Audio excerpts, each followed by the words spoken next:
Chronic Illness Therapist podcast. This is meant to be a place where people with chronic illnesses can come to feel heard, seen, and safe while listening to mental health therapists and other medical professionals talk about the realities of treating difficult conditions. This might be a new concept for you, one in which you never have to worry about someone inferring that it's all in your head. We dive deep into the human side of treating complex medical conditions and help you find professionals that leave you feeling hopeful for the future. I hope you love what you learn here, and please consider leaving a review or sharing this podcast with someone you love.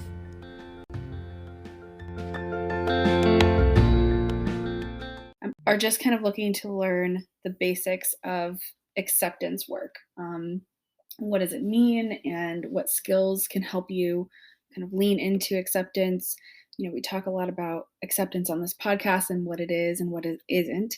So I won't repeat that all here. But if you'd like to sign up for this membership, I'm still kind of figuring out exactly what it's going to entail, but I know it will at least have videos, training videos, and a transcription with each video, as well as like some worksheets when applicable. And eventually the goal is to have a community where people can chat with each other and kind of like a Facebook group, but I don't think it'll be on Facebook. I think it'll be on a different platform. So I'll keep you updated on that. If you're interested in learning more about that as I learn more about it and exactly what it's going to be, then sign up for the email list, and the link will be in the show notes. And I won't spam you with lots of emails, but just updates about what's going on in the membership and what it all entails. So thanks. Sarah Erdman is the Director of Children and Family Services, and she's an Associate Professional Counselor who's earned her master's degree in Clinical Mental Health Counseling from the University of Georgia. She's experienced working with children, adolescents, families, and adults, providing trauma-focused therapy. Sarah has trained in art and play therapy, medical play therapy, and trauma-focused cognitive behavioral therapy, and has a background in working with survivors of medical-based trauma, sexual child abuse, physical abuse, and witnessing domestic violence and suicide.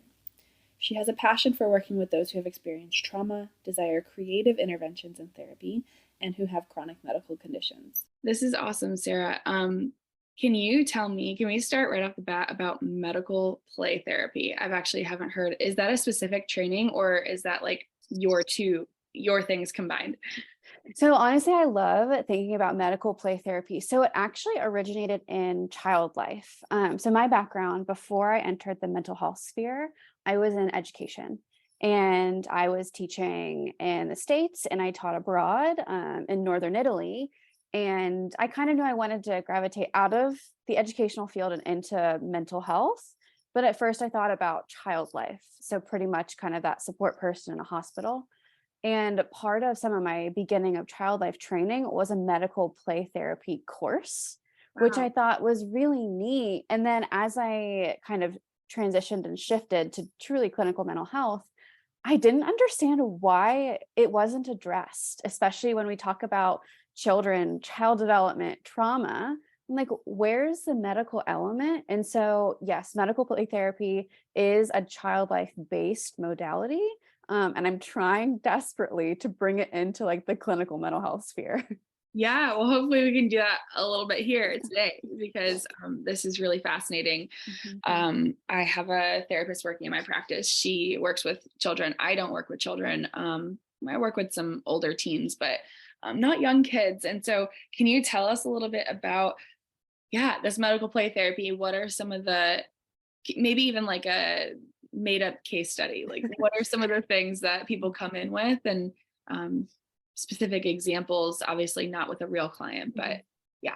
So to me, medical play therapy is this like beautiful love child of child life and psychotherapy, honestly. Maybe we can even, I actually don't know what child life is. I feel like I probably should, but I have never heard of that before. Can you explain that? So child life is a certified professional who works in a hospital setting, who works as an advocate, who's based in the mental health sphere. So this person understands medical terminology, understands the procedures the child and the families are going through. And they're the ones that'll say, okay, like you're receiving an IV. Let me show you on this bear what this looks like. And let's talk about what feelings are coming up.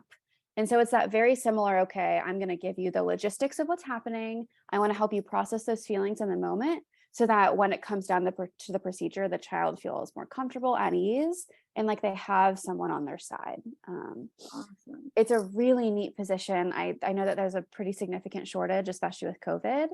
And so when I bring it into the therapy space, so part of what I've done to do that is getting medical terminology education for myself, because I know as someone with a chronic illness, sometimes it's exhausting to come into a space and have to educate somebody and have to say like, okay, hold on.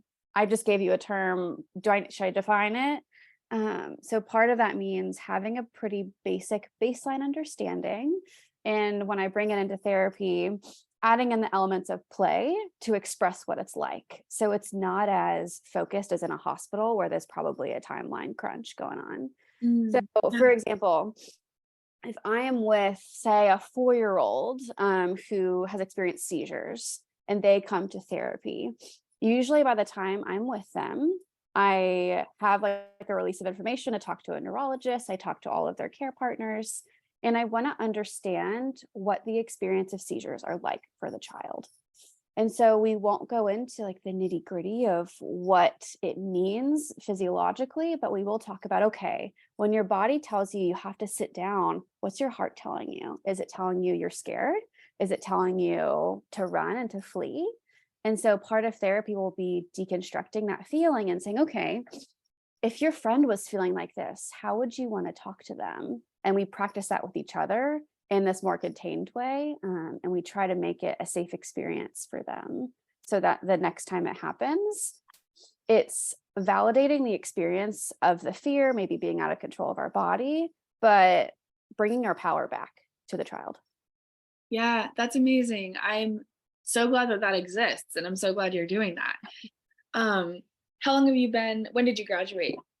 So I graduated with my master's in 2020. I graduated through a YouTube video, Oh, uh, which, yeah, it wasn't fun. Wouldn't really recommend it to a friend, but I will say, I mean, obviously my internship and my practicum experiences were before COVID happened, but knowing my passion for chronic health, or chronic health concerns and things of that nature, I'm really glad I graduated when I did because of things like long COVID that exist now. It just kind of COVID gave us a lot of things, but I think it gave us the opportunity to destigmatize some aspects of chronic illness. yeah. What is currently happening with I feel like so I have Lyme disease and well, have, I don't really know because it's such a controversial illness. But that's kind of that relates to my question. Like where are we at with long COVID right now? Because I think when it was first recognized, a lot of us with things like Epstein-Barr virus that Mhm, stems from mono as a kid or Lyme disease or these chronic viral conditions, we were like, yes, like we're gonna finally be recognized. mhm. And I think I even like a few months ago, I heard something along the lines of like, no, like long COVID isn't a thing. I'm just curious if you heard like where are we at with Mhm. long COVID? So, in terms of my experience and what I've noticed in the field right now, there's kind of a fear to call long COVID what it is, which I mean, you're right. Like, this is a really big departure from even where we were 6 months to 9 months ago. Because I feel like around that time, people would say, like, hey, I'm experiencing long COVID symptoms. This is what it looks like. Here is how I can make this space accessible. But now there's almost this apprehension of disclosing that you're experiencing long COVID symptoms because I mean, I think COVID has been politicized for a lot of reasons, but now it's reached this internal shame and invalidation. And so now people are questioning their symptoms, which, as you and I both know, it just makes them worse and come back twofold. Yeah, it does. Yes. Yes. Can we maybe talk about that for a moment? So, Mhm. because I like the way that you just said that. And this is really the like what we're talking about on this podcast all the time. It's not in your head, and stress doesn't cause pain, it doesn't cause an illness. But Mhm. when you have all this shame and guilt, and which leads to things like isolating and secrecy and um, spiraling, ruminating thoughts and things like that, it does exacerbate symptoms. Mhm. And I think that's what you're speaking to right now. Can you say anything else about that? Yes. And so I think I don't love the fact that I can't manage my own chronic health condition at the same time, but I do think it's helpful because I have felt it 100%, especially as a clinician working during COVID. I've had my own concerns and I've been very lucky to stay physically healthy, whatever that means, with my baseline of being healthy. But I have felt stress and I've seen what that looks like for me and that own internalized shame. And I think at the end of the day, what's been happening for people with like long COVID, with chronic health conditions, or even with COVID, is this overall like disconnect and at times dissociation of self. And there's now this big anxiety of, I don't feel comfortable speaking what I'm feeling. I don't know if I want to say that out loud because I'm not sure if it's going to be invalidated, stigmatized, or oppressed. Yeah. Yeah. And to bring it back to this concept of play therapy, it sounds like what you do within play, it touches on all of this stuff in such a non-threatening way, rather than trying to, well, let's confront your thoughts and like, well, that thought's just not true, when the reality is like a lot of times these thoughts are true. Like people do have Mhm. their judgments and they do have their, and so it sounds like play therapy, very much like some of the somatic work that I do, is helping children expose themselves to certain fears or thoughts or things of this nature, and then in that experience learn, oh, this isn't like, this isn't super dangerous, this is Mhm. just an experience, it's an experience that I move through, and learning how to gain support, and that inherently helps my nervous system calm down, and maybe also some symptoms. Absolutely. Honestly, you hit the nail on the head there. And I think something that I found like very special in terms of that kind of medical play based therapy is, I mean, how often do people with some kind of health concern get a space where they can spend time with their health concern? Because I feel like normally when it's brought up, it's in this kind of more white coat setting where you're disclosing your symptoms, you're disclosing how you're feeling, how things were going. But I know that even for some like little ones, we'll name their chronic health concern. I'll say, okay, if your diabetes was someone in the room, let's give them a name. Is it a friend today? Today, does it feel like a shadow that's just kind of bothering you? Does it feel like a mosquito? And I think giving people of any age that space to spend time with their health and with their body in that way. I mean, you see it in somatic work. We're not used to it anymore in Western society. So it's really special to see both the connections and the disconnects there. That makes perfect sense. Yeah. I mean, just play in general, whether you have a chronic condition or not. We just like don't know how to play in this country, Mhm. because play isn't productive, and that's really all we care about. But I mean, I would argue that it is productive, because the more fulfilled you are, and the more breaks you give your nervous system from this like hyper productivity and always need to be like on the move, which, yeah, that's like we need to recover just from that Mhm. um, alone, and we just don't know how to play anymore. We don't at all. And I even notice some children just don't feel comfortable starting the play. And so sometimes if we can't even get there to start as a baseline, we'll do what I like to call like the yawn game. And it's obviously we're trying to stimulate their vagus nerve and have their whole nervous system kind of decompress and regulate a little bit. And so I'll say, okay, we are looking for a yawn. These are some of the cues that I think we're getting closer to it. Let's see if we can find the yawn today. Here's how we can maybe coax it out a little bit. And so we're really channeling like that mind body relaxation piece. But you're right. I think, I mean, I've had some kids come in after school and they just want to sleep. And I think it just shows the dramatic need for more of this mind body play, this more connection based therapy, especially with little ones.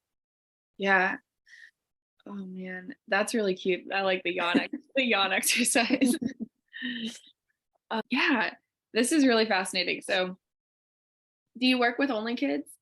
So I work with I like to balance my caseload kind of 50-50 with children and adults. I really like to see people at all different parts of their kind of like diagnostic and maintenance journey with their chronic health.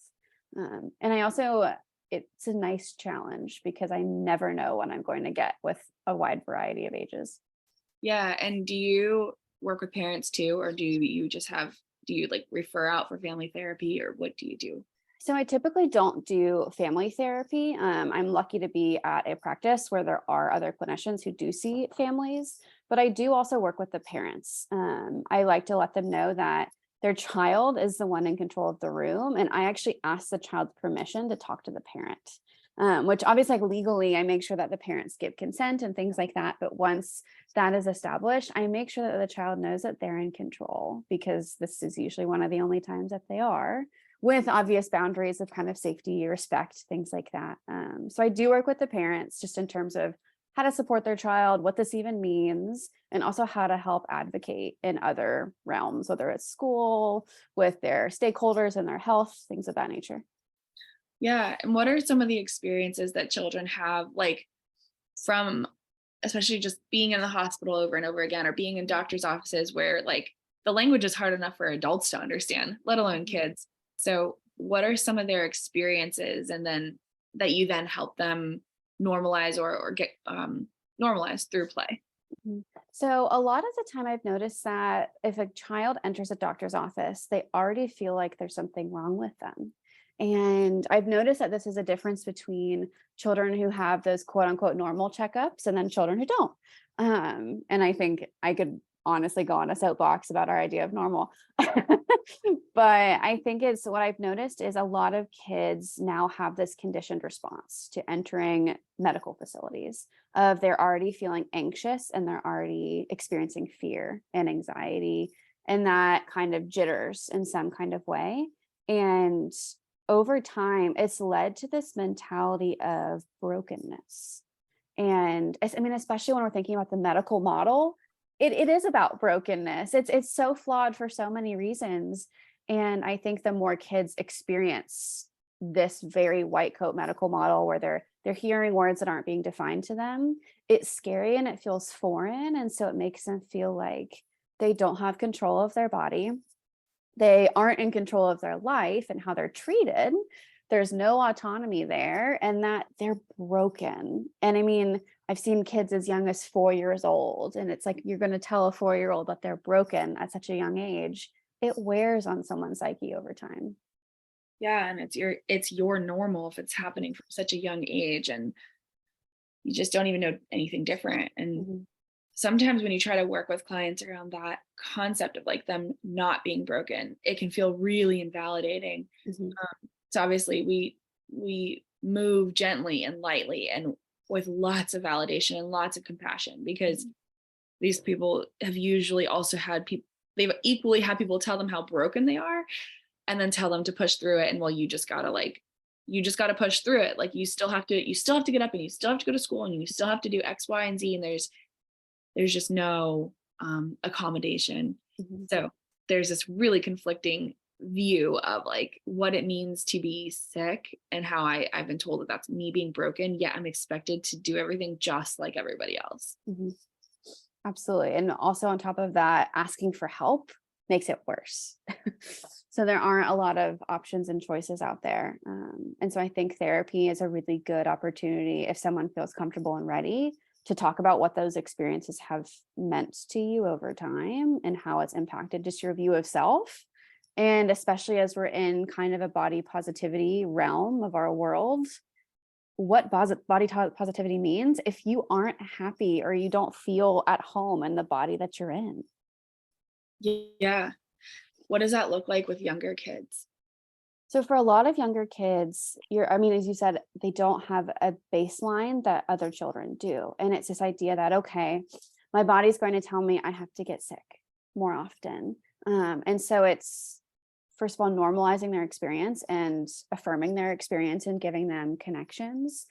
And then finding ways that they can exist in their body. Because I feel like, especially right now, a lot of kids, especially those preteens and those teenagers, see things like body positivity and it doesn't feel, I mean, attainable to them. So sometimes our goal is body neutrality.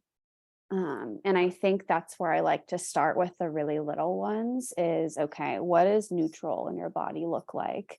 What does that mean in terms of your day to day functioning? And do we want it to feel positive today? And if we don't, like, that's okay. but do Yeah. we want it to look like positivity tomorrow? And it's not pushing an agenda that a child isn't ready for, because if they're managing their health in a certain way, they've already been pushed without their consent. Yeah. Yeah. I think one of the things for that's really important for parents to understand, and this is with just children in general, we often see a behavior or we see a thing that we feel is like not conducive to being a fully functioning adult. And then we want to just like hound down on that behavior and make it go away and fix it right away. And it's like when you understand child development, you understand how important it is for children to go through these stages. I mean, you were talking about them being in control, right? Mhm. And I think that's so hard for a lot of parents. It's like, what? No, like I'm the parent, I'm the adult. And it's like, yeah, but autonomy is literally a stage that they have to go through. They have to know that they are capable of having control in this world. And once they feel capable of that, they're actually then more willing to let go of some of that and allow you to guide them and lead them more. But if you just kind of like try to eradicate it and they never get to experience what it's like to be in control, well, now you have someone who's fighting to find control for the rest of their life. Absolutely. And I think a lot of the time I've noticed sometimes it can be a pattern with parents is, I mean, parents are heartbroken. They bring a child into the world and all of a sudden something's happening, something is wrong to them. And I mean, I can't even imagine what that's like. I know I'm someone that manages my own health. I don't know what it's like to have a child with a health concern, but I do know that it has to be earth-shattering, groundbreaking, and heartbreaking for their own reasons. And I know I've noticed that a lot of parents can sometimes get stuck in that realm of that shock and that trauma of my baby's broken and I just want to fix them. And sometimes parents carry their own guilt, and without knowing, it can be transferred onto the child. And sometimes the child is more body neutral and body positive than the parent is. And the child is thinking, okay, like this is my body, this is how I work, this is me. But my parents are nervous and they're sad that this is me. And so I think something that can happen with therapy is bridging that gap and supporting parents and saying, okay, where can you find support because you deserve it and you should have it? And how can we make sure that when you're with your child, you feel that joy and you see that they aren't just a diagnosis, this is still your child and you're also not at fault. Yeah. I think the shame piece there is so hard. We have such a narrative in this country of like, and I think it just stems from um, puritanistic views Mhm. of like, if something is going wrong, it's because you've done something to deserve it. Yeah. Um, and even if you're not religious or ascribe to like any theology at all, I think that it's still very pervasive in our society because that's kind of how our country was formed. And so there's just this view that it's your fault, and Mhm. it's it's not. I think that's the biggest part about acceptance is understand. I think it gives people a sense of control too. Mhm. I think if it's my fault, then maybe I can do something to fix it. So I don't want to just rip that away from people and force them into acceptance of like it's not your fault, but at the same time, life happens. Mhm. Like illness happens, COVID happens. And so helping parents understand that I think is important. You didn't do anything to your kid, you didn't do anything to deserve this. But going back to that piece of like how we react to our illness or how we react to stress can exacerbate symptoms. So we Mhm. want to do everything we can to um, learn how to calm ourselves down, especially as parents. And I am a parent, so it's I think that's the hardest part of the work is just constantly looking at your own reactions. And Mhm. it's really easy. You don't want to go down a path of when I say constantly looking at your own reactions, that can easily lead into like anxiety and am I doing Mhm. this right? And we don't want it to go that far, but just a level of self-awareness, a daily check-in with yourself. Am I responding from a place of fear or am I responding from a place of growth or things that I want out of life? And that can be hard to differentiate. Absolutely. And there's this idea of co-regulating. And if you're a parent with a medical concern, a child with a medical concern, all of the above or none of the above, I think that that is an experience that can be so helpful and healing for all parties. Because as a parent, you can show up as you are. And if you're having a rough day, if it is just, it's not a good time, you can bring that to the table in a way that's not harmful to the child that's near you, but you can work with the child and say like, hey, I don't feel too well today. I feel like there's a balloon in my brain that kind of feels like it's going to pop. And say like, okay, what's your body feeling like today? And then taking that and saying, okay, I want to take a few deep breaths so that my balloon doesn't pop. What do you want to do for your body right now? And it's having that experience so that the younger person that you're talking to understands that it's not only it's okay to talk about what you're experiencing, but regardless of what it is, it's acceptable and it's wonderful, and we can do something with it if you want it to change. Yeah, and for those with younger kids, like infants, where the communication piece isn't there, do you have any tips around co-regulation? I can speak to it too, but I want to hear from you as Mhm. well.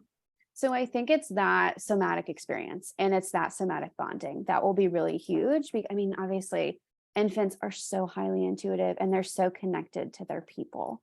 And I think it's that idea of if you're with an infant and you are not regulated and you feel like you are just heightened and you engage in some kind of decompression and relaxation, that will be felt in the room, especially if it's in combination with something like a gentle hum or singing or just talking about it out loud. Even if there's not that language piece, they can still feel it. And there is the sensory adaptations going on. Yeah, absolutely. Yes, exactly. It is a somatic experience, a body-based experience. Your babies, they really do understand language more than we think they do. But they obviously just can't understand the conversational aspect. But they do that if you have some kind of mantra that helps you. I've had several that I had to create throughout the last year. My kid will be a year and 3 days. Oh, And yeah, it's incredibly difficult, especially if you grew up in an environment where co-regulation was not a thing. It was actually just, you know, you're not allowed to show your emotions because your emotions are too disruptive, um, yes. in one way or another, whether it's because mom or dad got or caregiver got angry, or maybe they just shut down themselves. So learning to co-regulate it really is all about your own self-regulation and learn and knowing that the moment is going to pass. Mhm.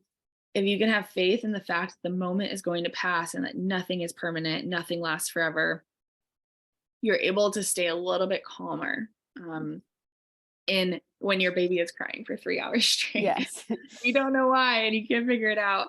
And you just think like, oh my God, am I hurting this baby? Mhm. Like, do they think I'm the cause of their pain? And these thoughts come up. And yeah, to stay grounded doesn't mean you just look like a Zen monk, like, you know, just meditating while your baby's screaming in front of you. It's Absolutely.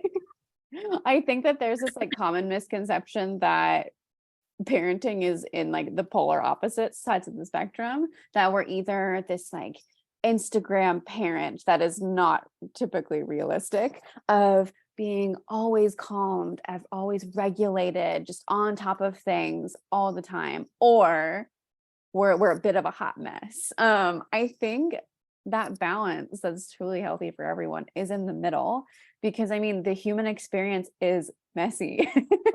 And I think it's part of those where it's like, yeah, like we want to co-regulate. Sometimes if that doesn't feel realistic, what can we do instead? How can we use our support system to tap in and tap out as needed to really take care of you first? Yeah, and obviously that will bring us down a rabbit hole like support systems and what Yes. that looks like. Um, because yeah, I mean, we just don't live with our families the way that we used to. Like we don't live with grandma and grandpa and aunts and uncles uh and even within the quote village. Like Right. we don't live in walkable areas. We have to drive everywhere, especially if you live in Atlanta. You know that you don't want to go anywhere. So yeah, you don't have your neighbor who can like hold the baby for an hour while you just, and I read somewhere it was like every somebody had posted this on Instagram. It was like over Christmas break, parents remember like when your kids are around every 30 seconds to 3 minutes, your attention span gets pulled away. Like your attention gets pulled away to something else. Mhm. I was like, that's it. That's the crux of it. Like, Mhm. that's why this whole year has been so difficult because you just, like, your brain gets pulled into a different direction when, and part of it is like going, growing up, going to school, and all of the way we do in this country, like, you're, you learn that it is imperative that you remain focused. You Mhm. stay focused in class, you stay focused at work, and then you have a baby who's like, no, you're not going to be focused for more than 10 minutes at a time for a year or more, depending on how long you stay home with them. And yeah, to have your attention span like pulled away over and over and over again also makes it really, really hard to co-regulate. So when you have a support system who's able to come and give you relief, you can, one, have this time where you can focus for longer stretches of time. But two, then obviously there's other thoughts I have around that, but I'll pause and see what your thoughts are around that. Absolutely. And I think that this idea of support is obviously an immense source of privilege on its own. And there are so many factors that come into having that support network and needing that support network too. And I think that's absolutely something that should be touched on all the time. And you're right, we are programmed at such a young age to listen to instructions, to follow instructions, to stay on task all the time. And then when we're put into these situations that feel a little bit more real life, that's not how people typically get through it. And I'm even thinking about being a clinician in therapy. My brain is bouncing around every few seconds, whether it's to, okay, how can I listen to what my client is telling me and help them process and then to synthesize it? What do I know about theory and how can I utilize an intervention with them? Also, how am I doing in this moment? Because that needs to be felt too. Like, okay, do I feel like my blood sugar is about to take a hit? And do I need to correct? Am I starting to feel nauseous? And it's this idea that I feel like people have been told that like the multitasking experience isn't healthy. And I'm sure that there is data to suggest that there are elements of it that aren't helpful to us. But at the same time, when we're thinking about things like parenting and co-regulating, it doesn't exist in a vacuum. Oh, 100%. I think I'm right there with you on multitasking. I think, yeah, because when you have a baby, that's literally all you can do is Mhm. multitask. You have to think, and it is similar to the experience, like you said, in therapy. As a therapist, you're thinking about theory, you're thinking about intervention, you're thinking about what the client's feeling, what you're feeling, all of those things at once. And with a baby, it's the same thing. And so for parents, it's really learning how to, it brings me back to the concept of like frustration intolerance or low frustration Mhm. tolerance. Um, and every time you get pulled away from like into a different thought process, or you get distracted, if you have a low frustration tolerance, it's really, really hard to deal with. It's just so frustrating. So it's increasing your ability to deal with frustration and accepting to a certain point of like, this is how it is. I'm not supposed to be able to just sit down for an hour and focus on this one thing because that isn't real life. Like real life requires attention to several different things at once. Yeah. Absolutely. And it's also that awareness that sometimes our body might define our window of tolerance that might not align with mentally where we're at for the day. Like I've even voiced my own frustration sometimes that my mind is working a lot faster than my body is some days. And it's like, okay, where is that window then? And where can I find that connection of here's a balance of what my body's ready for and what my body is going to sustain today and where my mind can be and processing what that looks like. I do that a lot with, I mean, in smaller ways, children, but a lot of the times I do a lot of that work with adults as well. Yeah. I like how you said that the body um, is what determines Mhm. your window of tolerance. Because I think like us, obviously, especially with therapy, we are often talking about what you can control versus what you can't control. And we're using our brain to figure that out. And that's important. That's a part of it. Talking about it and having a cognitive understanding around it is important. But you can't think your way out of or into your window of tolerance. Mhm. If your blood sugar is high, like, and you don't even know it, because let's say you don't even have blood sugar issues, but Mhm. you really did have like a lot of stress or food that contributed to a high, blood sugar today. And now you're feeling really antsy in session with your client and you don't even know why. And if you think it's all in your head, then you're like, oh man, something must be triggering me about what they're saying, but it has nothing to do with that. Mhm. So there is so much to pay attention to. Learning your body is such an important aspect too. What do you do for yourself that helps you learn your body? What has been really instrumental for you? So I think for me, my relationship with my body has been a true roller coaster. And I think that this is really important to also know too that I mean, I'm a white woman in the United States. My experiences have immense privilege over so many other people. And so even in the days where I don't feel seen or heard, I mean, it's kind of a drop in the bucket compared to others. And so I think my relationship with my body has been that of a lot of internal shame and invalidation for a long time. But into adulthood, I've learned how to coexist with it some days, and to embrace that body neutrality kind of headspace when body positivity just doesn't work for the day. And so that for me, it looks like, okay, before I go to work every day, I spend time with my body in a way that feels good, whether that is doing strength training at the gym, which I love, or going for a walk, or even just sitting for a few minutes and having some water. And I think having that start to the day of honoring my body, it sets me up really well to, I mean, have the rest of my day be about other people. And then also managing my time, things like having that break. And even if it's just a few minutes between clients, to take a breath, if I'm wearing a mask, taking my mask down, and just to regulate. And I talk to a lot of my clients about this is we will have a human experience in the therapy room. And sometimes they'll see me as a human, which that could mean, hey, I'm going to ask for permission if I eat something small because I'm feeling my blood sugar drop, or having some water, or doing something that's just honoring my physical needs. It's just bringing that into the room, more than anything, and not checking it at the door because I can't. And it wouldn't be fair to tell my clients that they deserve to honor their body if I wasn't doing it myself. Yeah. Yeah, I often have clients like, and sometimes I even start a session and I'm like, I'm just finishing up my breakfast, like, and they all know that they can also eat in session. That's not an issue. And it can feel so awkward, but I'm constantly educating. I'm like, you don't even have to look at the screen. You can look away from the screen while we're talking. This is not class. You don't have to pay Yes. attention to the teacher. And you don't even have to pay attention to me. This is about you. So what does your body need right now is really Mhm. important. Absolutely. And there's some experiences where a lot of my clients will know that. And I mean, honestly, before I even think about this and say it, I realized that like my graduate school professors would, oh, run away screaming if they ever heard me say this in a session. But sometimes I look at my clients who are experiencing something with their body and I say, hey, this might be a situation where we can't coping skills our way out of this one.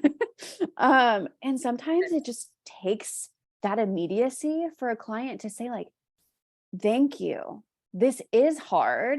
And doing box breathing isn't going to change this right now. So, having someone to share that experience with is such a powerful experience. Yeah, 100%. And goes back to uh co-regulating with when we were talking about co-regulating with parents. The goal is not when you're attempting to co-regulate, the goal is not to get them to calm down. Mhm. The goal is to regulate yourself while they are having their tantrum or their freak out, and allowing for them to have it within a contained space and you not getting worked up. And if you are, then you are managing that and not going outside of your own window of tolerance. So it's figuring out, again, even as I'm saying this, I'm like, I know that somebody who's hearing this for the first time will try to willpower their way into that situation. And it Mhm. takes such immense practice. It does. A lot of practice. It really does. And especially sometimes, especially within this chronic illness community, tapping into our feelings might not be attainable on a certain day, because it's one of those, I've noticed it a lot with a lot of my clients, especially as we're in cold and flu season, RSV season, this new uptick of COVID that's here. But it's one of those where sometimes I'll look at a client and say, hey, like, I'm wondering how you're feeling physically today, because it seems like your energy might be focused towards things like keeping you awake, managing your headache, managing some muscle tensions and aches. And that access of your feelings might not feel attainable today. Yeah. Yeah. And just having somebody there to, like you kind of said earlier, to see you in that and to hold space for that.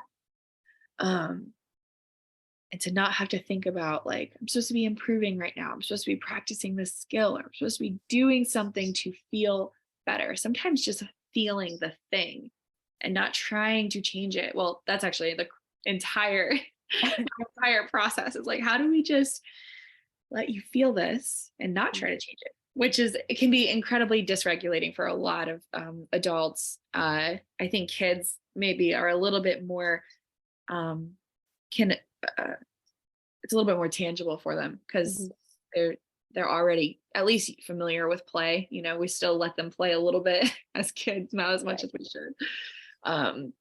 But yeah, it's difficult, but it really, that's the most important part, is having somebody who can look at you and say, you're allowed to feel that way. You're allowed to thrash about right now. You're allowed to have a tantrum, because we know the more, so, and this is where the self-regulation piece comes in. The more you understand that these things are temporary and they're just such a normal part of the human experience, you don't have to yourself as a parent or a therapist freak out that this kid is freaking out, because you know it's going to calm down if you just provide the support. Absolutely. You don't have to fix it. And you're right. Like, it's scary. It's scary to embrace that feeling of chaos and that feeling of being out of control of whether it's your emotions or your child. And I mean, sometimes if it doesn't stop, what to do next and things of that nature. And I know that this idea of sitting in our feelings, I feel like, is a phrase that's used all the time. It seems like a buzz phrase on like Instagram ads and bloggers. It's like, let's sit in our feelings, but we really have to unpack, what does that look like? Because it's not comfortable for the vast majority of people in Western society, because it's not typically accepted. I'm even thinking about with men. Like, I cannot think about a time where I've worked with a man who has felt completely comfortable sitting in his feelings. And so it's one of those where I think about, even for me, one of the most impactful experiences that I had in my own therapy post-diagnosis was a clinician looking at me and saying, I'm not going to apologize or congratulate you on this diagnosis, but I am going to invite you to think about how we can grieve the body you thought you wanted versus the body that we have today, regardless of the label. That like blew my mind. And it makes you have to sit in it and think about, what has this been like for me emotionally, away from the terminology, away from the jargon? Where am I now? Yeah, that's a really, you said that was your therapist post-diagnosis. Yeah. Yes. That's beautiful. I'm glad they must have been also trained or had experience with chronic illness. Oh yeah, absolutely. Yeah. I've talked about my own past therapist on this podcast a lot, but I would not have gotten my diagnosis without her. So, and that's part of why I do what I do too. Cause, I think every therapist who's been on this podcast, we all have just realized at some point or another, there was not enough support in our life around the medical system, around feeling what we're feeling, around having really difficult experiences. And, so that's what we're here trying to change, is to be one more person in the world who can hold space in that way. Because it's not easy to do, you know? Absolutely. And I mean, as you said that, I was thinking about, I mean, I only have my diagnosis because a nutritionist said something. And I mean, it was all of these years of speaking up and being told that I was too much, I was being dramatic, things like that. And then a dietitian looking at me and saying, oh my goodness, you aren't being dramatic, something's wrong. And the sad part was it didn't take me using my voice. It took another healthcare provider to use their voice in order to seek that support, knowing that, I mean, our healthcare system, I mean, there's so many inequities and inequalities, and there's so many disparities in our healthcare system. So knowing that, I'm very grateful to have gotten a diagnosis and to have access to some kind of support. But I mean, there's probably more people that don't have that than do. Yeah. Yeah. I think just access to healthcare in this country alone is a privilege. Mhm. Um, and we do talk a little bit on this podcast about functional medicine and like paying out of pocket for doctors, which is even more of a privilege. Um, but it's interesting. I'm noticing a shift even within functional medicine of like, especially as more and more people are wanting to use insurance, there is now more and more a shift again that's going kind of back to that like super medical model, lower time with visits. How do we like, what is the exact symptom and what is the thing that we can give to like, just target that symptom? There's just, it's anytime money is involved, I feel like we're always trying to isolate the problem, but we're whole people.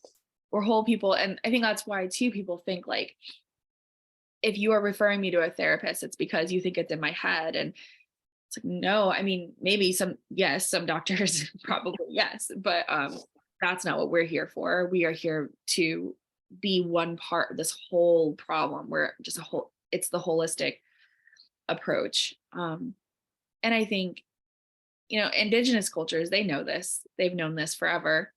We're the ones who kind of are still continuously trying to learn that, hey, support happens when you look at the whole person and not just one tiny aspect of a problem. Right. We're not a mechanism. We're not machines. Absolutely. That analogy is used a lot for the body, but that's just not how it works. Right. And it's one of those where even if we're quote unquote healthy people, our mind can sometimes lead us astray. And it's a thing like even with a common cold, there's evidence to suggest that having that cold impacts our feelings and our executive functioning and our regulation and just how we go through the world.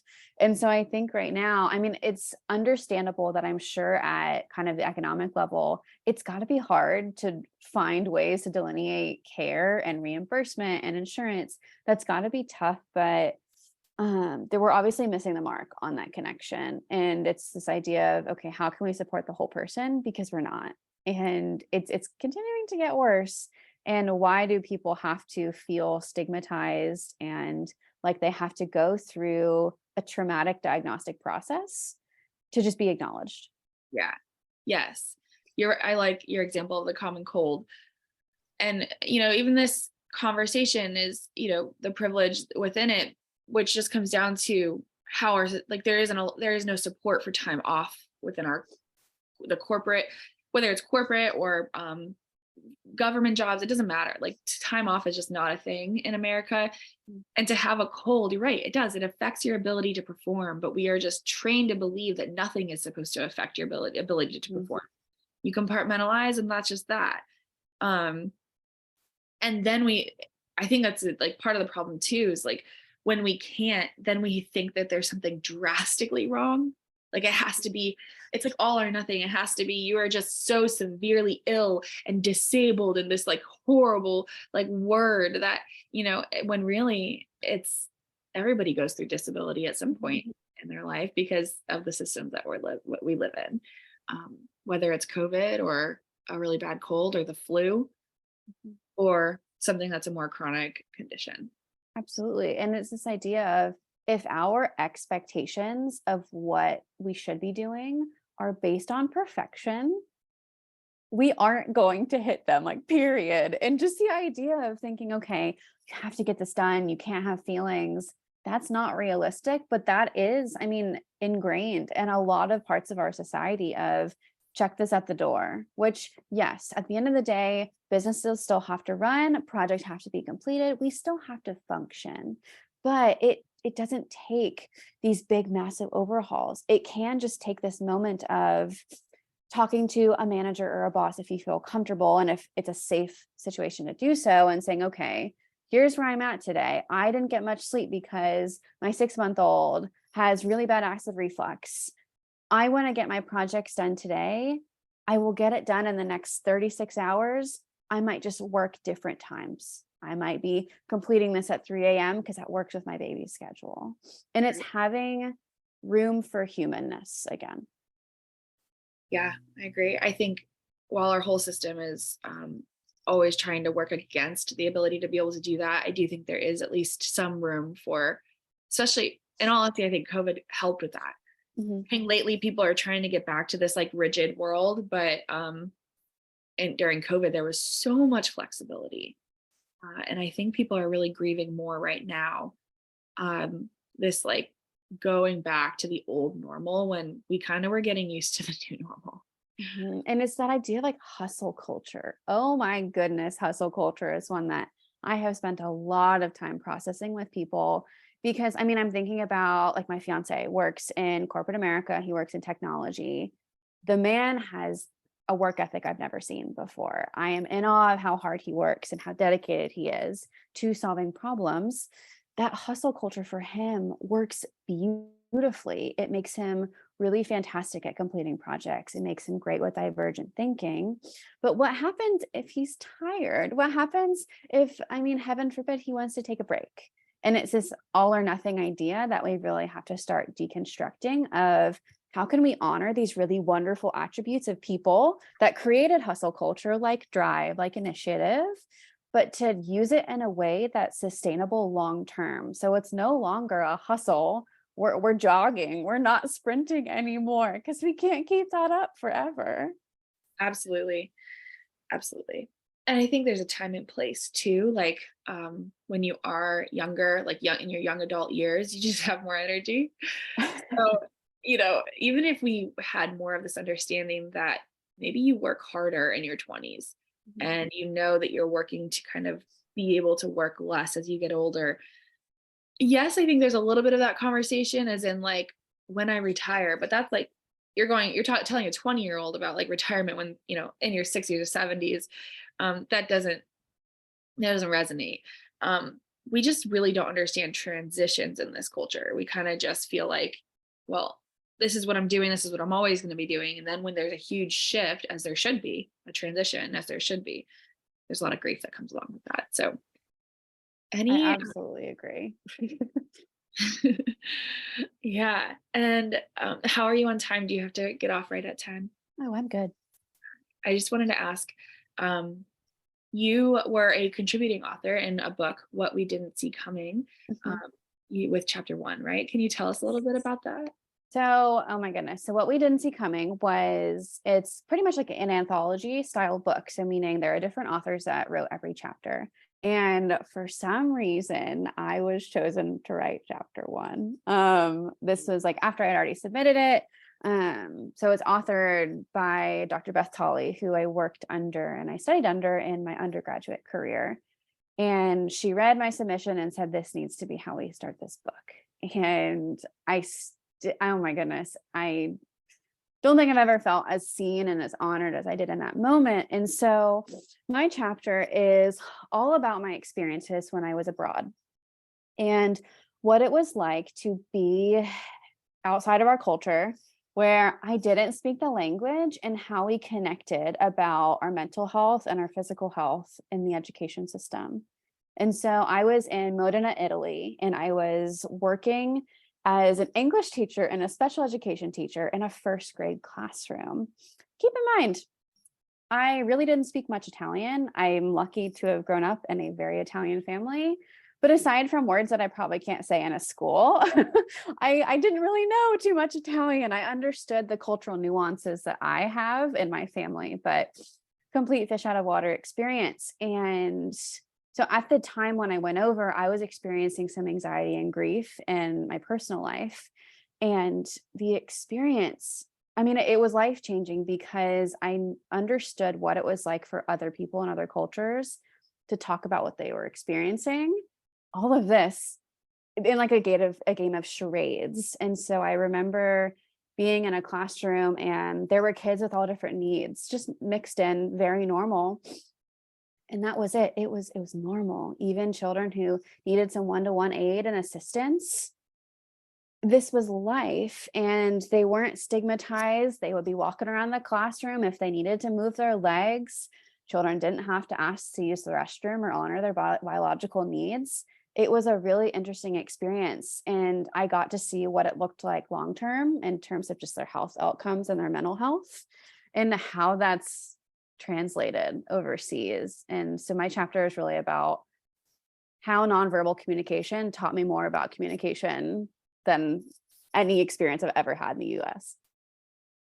I love that. I think that goes back to when we were talking about like just having your attention pulled away and how we don't realize like that's a normal part of life. But this reminds me a bit of Montessori method, which was Mhm. also, it's very Italian, so that makes sense.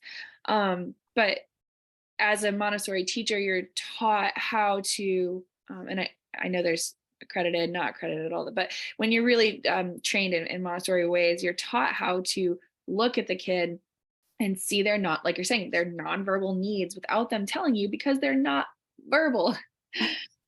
They're not verbal yet. So we as the adult take on that responsibility to help them, to show them when you communicate this way non-verbally, we understand you and we're going to help you and we're going to support you in that need and we're going to teach you how to take care of that need.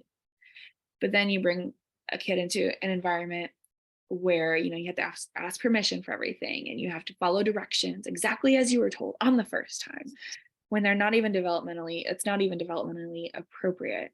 um how quickly you learn to shut down everything in your body, because if you're thinking about the fact that you have to pee and somebody is telling you shut up and listen, like you're not paying attention, it's like, yeah, because I have to pee, like right. Absolutely. Yes. And so I actually studied the Reggio child development method in Reggio Emilia in Italy. So, I mean, it was truthfully an out of body experience because you're right. It's a bottom up and top down approach all at once, starting with the entire child, mind, body, spirit, and everything in between. And obviously, a lot of the issues that we have now comes from micro and macro level systems. But at the end of the day, like we're not seen as whole people anymore. That's true. It's true. Yeah. This has been a great conversation. Are there any other thoughts you have around this that you want to share? um yeah, anything else that comes to mind? Yeah, so I think that it's really helpful to touch on the fact that therapy, as you said really beautifully, for someone who's experiencing a chronic illness or has before, can feel unnecessary sometimes. It can be this idea of, I have been to 4 different offices in the last week. I paid my copays. I don't want to do another one. And that's understandable. And so I think that sometimes there's a hesitancy to approach therapy, which is honored. But I will say it can be a really beautiful experience when you're ready and if you're ready. And I think normalizing that apprehension because of that medical invalidation, possible medical trauma is really important. Yeah. And do you mostly work with medical, when you work with kids, are they mostly like medical issues, or is it kind of an array of So currently it's a little bit more of an array, but I definitely specialize in the trauma realm. And as we know through things like the ACEs study, a lot of health outcomes are stemming from childhood trauma. So typically goes hand in hand. absolutely. And do you run any groups or anything? I don't right now. I'm actually working with the executive director of Our Place. She actually gives resources and support to those who have disabilities and who have diagnosed disabilities. And so we've actually thrown around the idea of a group that will be wonderful long term, but currently no. Yeah. um that's awesome. Yeah, well, if that ever happens, let me know. I'm happy to send it out to the email list of people who listen to this podcast. Because groups for kids, especially with Mhm. medical issues, is it goes back to that concept of play and community and support, and Mhm. you're not alone and all of that. So The I opportunity to actually be a child, wild. yeah, yeah, exactly. Crazy. Well, thank you so much for being here, Sarah. It was a pleasure. Any like words of wisdom you want to leave people before we head off today? Well, first of all, thank you for giving me time and space. Obviously, this is something I feel very passionate about for my own personal and professional experiences. And I think just leaving things is you're never too much. And I'm so sorry if you've ever felt like your experiences, your thoughts, your feelings are too much, or like they're not enough. And I think if anyone's ever felt that way, I think we all have in our own small doses or big doses, just depending. You have support, and there's support there for you. Awesome. Thank you so much, Sarah. Thank you. If you learned something new today, consider writing it down in your phone notes or journal and make that new neural pathway light up. Better yet, I'd love to hear from you. Send me a DM on Instagram, email me, or leave a voice memo for us to play on the next show. The way you summarize your takeaways can be the perfect little soundbite that someone else might need in order to better absorb the same lesson. Lastly, leaving a review really helps others find this podcast, so please do so if you found this episode helpful.